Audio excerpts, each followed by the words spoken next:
اللهم صل على سيدنا وشفيعنا وحبيبنا وكريمنا ومولانا محمد معلم الجود والكرم منبع العلم والحكم وعلى آله وصحبه وبارك وسلم. عزیزان گرامی، آج آپ لوگوں کی بارگاہ میں خلیفہ اول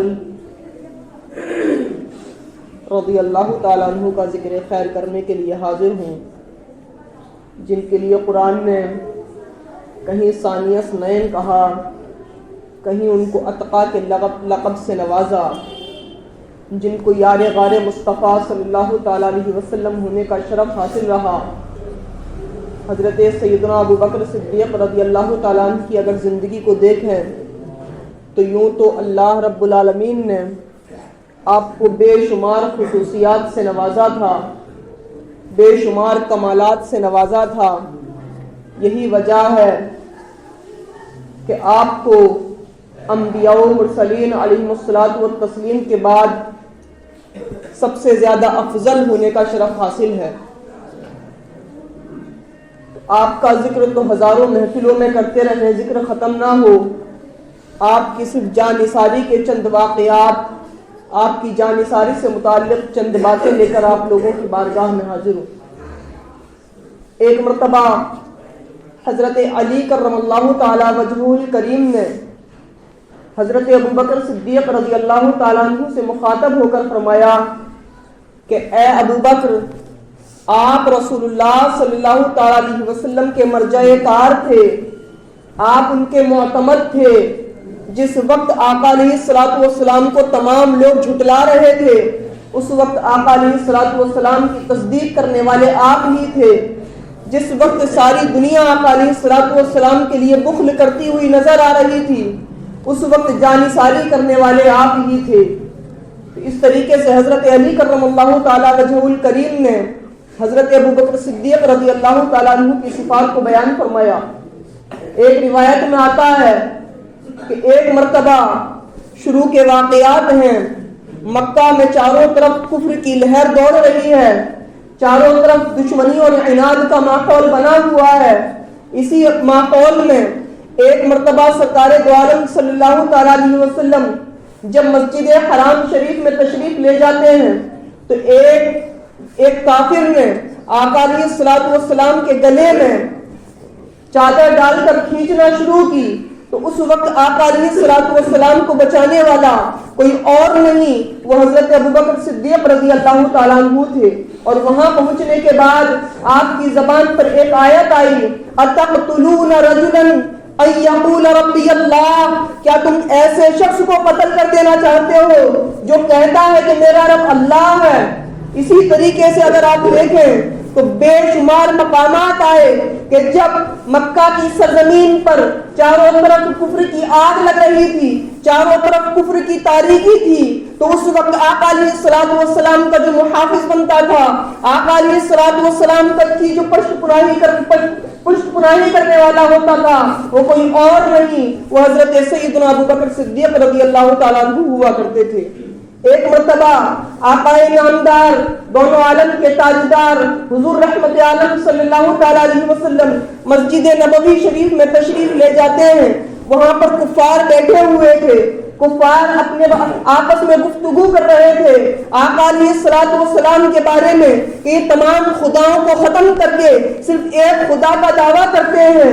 جب آقا علیہ الصلوۃ والسلام پہنچتے ہیں تو کفار آقا علیہ الصلوۃ والسلام سے سوال کرنے لگے، لیکن آقا علیہ الصلوۃ والسلام کی صداقت اور آقا علیہ الصلوۃ والسلام کی صداقت اور حق بولنے کا یہ عالم کہ چاروں طرف سے کفار موجود ہیں، چاروں طرف سے دشمن موجود ہیں، بظاہر کوئی بچانے والا نظر نہیں آ رہا، لیکن اس وقت بھی جب کفار نے آقا علیہ الصلوۃ والسلام سے سوالات کرنے شروع کیے تو آقا علیہ الصلوۃ والسلام نے ایک ایک سوال کا حق گوئی کے ساتھ جواب دینا شروع کیا، اور جو آپ بیان فرماتے تھے ان تمام باتوں کو بیان کرتے گئے۔ تو اس وقت کفار نے یک بار کی سب نے مل کر آقا علیہ الصلوۃ والسلام پر حملہ کر دیا، تو ایک بندہ حضرت ابوبکر صدیق رضی اللہ تعالیٰ عنہ کے پاس پہنچتا ہے اور جانے کے بعد کہتا ہے کہ جاؤ اپنے یار کی خبر لو۔ اللہ اکبر، مچلتے ہوئے حضرت ابوبکر صدیق رضی اللہ تعالیٰ عنہ وہاں پر پہنچ جاتے ہیں اور آقا علیہ السلام کی محافظت کا کام کرتے ہیں۔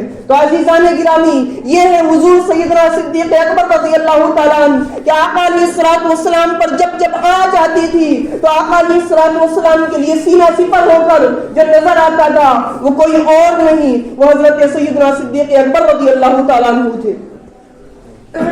ایک مرتبہ حضرت علی کرم اللہ تعالیٰ وجہہ الکریم لوگوں سے مخاطب ہوئے اور لوگوں سے مخاطب ہو کر سوال کرتے ہیں، اے لوگوں بتاؤ تم میں سب سے زیادہ بہادر کون ہے؟ لوگوں نے عرض کیا آپ ہیں۔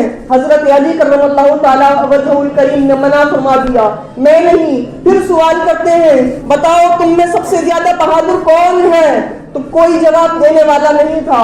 حضرت علی کرم اللہ تعالیٰ وجہہ الکریم نے خود جواب دیا کہ تم میں سب سے زیادہ بہادر کوئی اور نہیں، حضرت ابوبکر صدیق رضی اللہ تعالیٰ عنہ ہے۔ اس کے بعد بیان فرماتے ہیں کہ جس وقت آقا علیہ السلام اسلام کی اشاعت کر رہے تھے اور مکہ کی سرزمین پر چاروں طرف کفار تھے، اسلام لانے والے بہت کم تھے، اس وقت آقا علیہ السلام پر اگر کوئی جانثاری کرنے والا ہوتا تھا تو وہ کوئی اور نہیں، وہ حضرت ابوبکر صدیق رضی اللہ تعالیٰ عنہ کی ذات گرامی ہوا کرتی تھی۔ اور حضرت ابوبکر صدیق رضی اللہ تعالیٰ عنہ اس وقت آیت پڑھا کرتے تھے، اتقتلون رجلا ان یقول ربی اللہ، کیا تم ایسے شخص کو قتل کر دینا چاہتے ہو جو کہتا ہے کہ میرا رب اللہ ہے؟ اتنا فرمایا اور حضرت علی کرم اللہ تعالیٰ وجہہ الکریم نے جو چادر بدن پر اوڑھی ہوئی تھی اس چادر کو اتار کر اپنے آنسوؤں کو پہنچنے لگے اور رونے لگے۔ اس کے بعد کہا اچھا بتاؤ کہ مومن آل فرعون اور ابو بکر میں کون زیادہ بہتر ہے؟ تو لوگ خاموش رہے۔ اس کے بعد خود فرمایا کہ ابو بکر سے بہتر مومن آل فرعون نہیں ہو سکتا۔ مومن آل فرعون کون ہے؟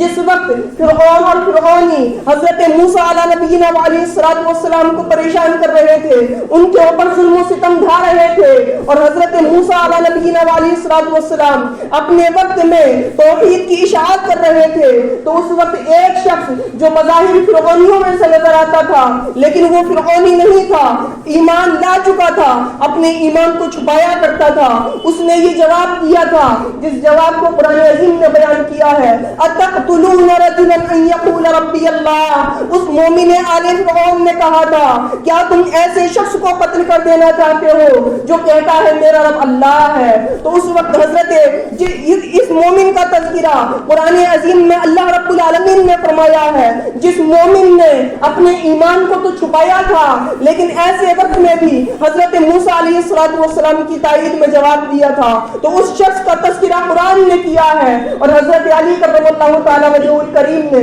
لوگوں سے پوچھنے کے بعد خود جواب دیا کہ مومن آل فرعون بہتر ہے یا ابو بکر صدیق؟ پھر خود جواب دیتے ہیں کہ ابو بکر صدیق سے بہتر مومن آل فرعون نہیں ہو سکتا، کیونکہ حضرت ابو بکر صدیق کا حال یہ ہے کہ اپنے ایمان کا اظہار کر کے آقا علیہ السلام کی تائید کر رہے ہیں، اور مومن آل فرعون کا حال یہ تھا کہ اپنے ایمان کو چھپاتا تھا، یقیناً حضرت موسیٰ علیہ نبینا علیہ السلام کی تائید اور مدد کے لیے وہ تیار تھا۔ تو عزیزان گرامی، حضرت ابو بکر صدیق رضی اللہ تعالیٰ عنہ کی یہ ذات گرامی ہے۔ ایک اور واقعہ بیان کیا جاتا ہے کہ جس وقت صرف 39 لوگ ایمان لائے تھے، صرف 39 لوگ پورے مکہ مکرمہ میں مسلمان ہوئے تھے، اس کے علاوہ کوئی مسلمان نہیں تھا، چاروں طرف سے کفر کا عناد بڑھتا چلا جا رہا تھا، اور کفار اسلام کو مٹانے کے لیے اپنی ساری طاقتیں ختم کر دینا چاہتے تھے۔ اس وقت حضرت سیدنا ابو بکر صدیق رضی اللہ تعالیٰ عنہ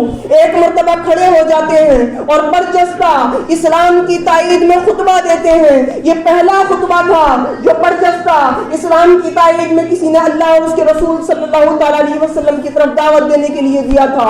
جب حضرت سیدنا صدیق اکبر رضی اللہ تعالیٰ عنہ نے یہ پہلا خطبہ ارشاد فرمایا تو اس وقت کفار کا حال یہ تھا کہ کفار نے حضرت ابوبکر صدیق رضی اللہ تعالیٰ عنہ پر حملہ کر دیا اور حضرت ابوبکر صدیق رضی اللہ تعالیٰ عنہ کو اتنا مارا کہ حضرت ابوبکر صدیق رضی اللہ تعالیٰ عنہ کے چہرے سے اتنا خون نکلنے لگا کہ آپ کا چہرہ پہچان میں نہ آتا تھا. آپ کو صبح کے وقت میں پیٹا گیا اور شام تک حضرت ابوبکر صدیق رضی اللہ تعالیٰ عنہ بے ہوش پڑے رہے. اس وقت وہاں سے اٹھا کر حضرت ابوبکر صدیق رضی اللہ تعالیٰ عنہ کو ان کے گھر پر لایا گیا تو ایک کپڑے میں لپیٹ کر لایا گیا تھا. کسی کو یہ امید نہیں تھی کہ اب حضرت ابوبکر صدیق رضی اللہ تعالیٰ عنہ بچ سکیں گے. لوگ یہ سمجھتے تھے کہ اب ان کی روح فنا ہو جائے گی, لیکن اللہ اکبر, صبح کے وقت میں خطبہ دیا ہے, پورا دن بے ہوش رہے ہیں. اس کے بعد جب ہوش آتا ہے تو زبان پر جو کلمات آتے ہیں وہ کلمات یہ ہوتے ہیں کہ حضرت ابوبکر صدیق رضی اللہ تعالیٰ عنہ کی زبان پر پہلا آنے والا کلمہ ہوتا ہے, مجھے یہ بتاؤ کہ رسول اللہ صلی اللہ علیہ وسلم کا حال کیا ہے. اللہ اکبر, ایک بندہ جس کو اتنا مارا گیا کہ چہرے سے خون کا یہ حال ہے کہ چہرہ پہچاننے میں نہیں آ رہا, پورا دن یہ حال رہا کہ لوگ گمان کرتے رہے بچ نہ سکیں گے, پورا دن یہ حال رہا کہ زبان سے ایک لفظ ادا نہیں ہو رہا ہے. لیکن جب زبان سے لفظ ادا ہوتا ہے تو یہ نہیں کہ میرے ساتھ کچھ کرو, اپنے بارے میں کچھ کہہ رہے ہو. ایسے وقت میں بھی جو زبان پہ کلمات آتے ہیں وہ یہ کہ مجھے یہ بتاؤ میرے رسول کا حال کیا ہے, رسول اللہ صلی اللہ تعالیٰ علیہ وسلم کا حال کیا ہے. اللہ اکبر, آپ کے گھر پہ جو لوگ تھے آپ کو ملامت کرنے لگے, کہنے لگے کہ اس وقت میں بھی تم رسول اللہ صلی اللہ علیہ وسلم کی فکر کرتے ہو. اس وقت تک آپ کے گھر کے بہت سے لوگ ایمان نہیں لائے تھے تو آپ کو ملامت کرنے لگے.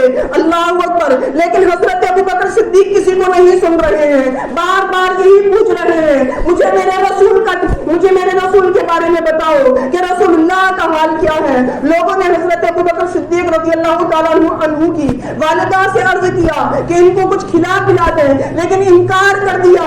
مجھے بس یہ بتاؤ کہ رسول اللہ کا حال کیا ہے. اس کے بعد اپنی والدہ سے کہتے ہیں کہ جاؤ ام الجمیل کے پاس چلی جاؤ, وہ ایمان لا چکی تھی, ان سے جا کے پوچھو کہ رسول اللہ کا حال کیا ہے. اللہ اکبر, حضرت ابوبکر صدیق رضی اللہ تعالیٰ عنہ کی والدہ حضرت ام الجمیل کے پاس پہنچتی ہیں اور جانے کے بعد ان سے حال دریافت کرتی ہیں. لیکن اس وقت تک حضرت ابوبکر صدیق رضی اللہ تعالیٰ عنہ کی والدہ ایمان نہیں لائی تھی تو ام الجمیل نے ان کو حال نہیں بتایا اور کہتی ہے اگر تم کہو تو میں خود ابوبکر کے پاس چلتی ہوں. اور ام الجمیل حضرت ابوبکر صدیق کے پاس آ جاتی ہیں.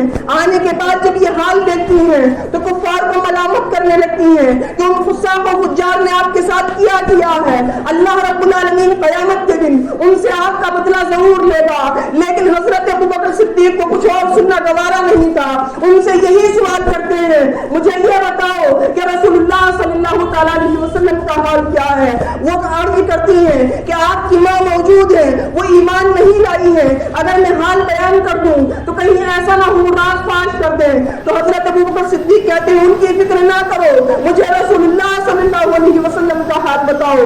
تو حضرت ام الجمیل عرض کرتی ہیں کہ آقا علیہ الصلوۃ والسلام صحیح سلامت ہیں. اللہ اکبر, فوراً عرض کرتے ہیں کہ مجھے میرے آقا کی بارگاہ میں لے کر چلو. کچھ کھایا نہیں ہے, کچھ پیا نہیں ہے, صبح سے بے ہوشی کی حالت تھی اور حال یہ ہے کہ بدن سے خون جاری تھا, لیکن عرض یہ نہیں کہ مجھے کچھ کھانے مل جائے, پینے مل جائے, علاج ہو جائے. خواہش یہ ہے کہ آقا علیہ الصلوۃ والسلام کا دیدار ہو جائے.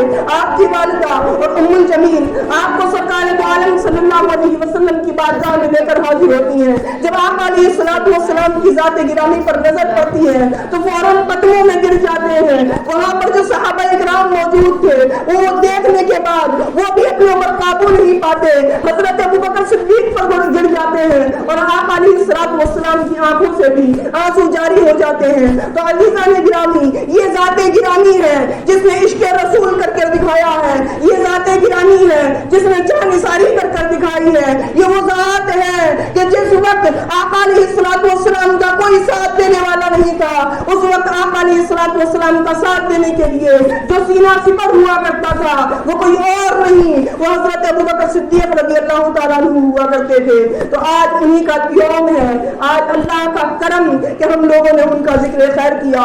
اللہ رب العالمین سے دعا ہے کہ حضرت سیدنا ابوبکر صدیق رضی اللہ تعالیٰ عنہ کے صدقہ و طفیل ہم سب کی مغفرت فرمائے، ہمارے ایمان میں کمال عطا فرمائے اور ہم کو عشق مصطفیٰ عطا فرمائے.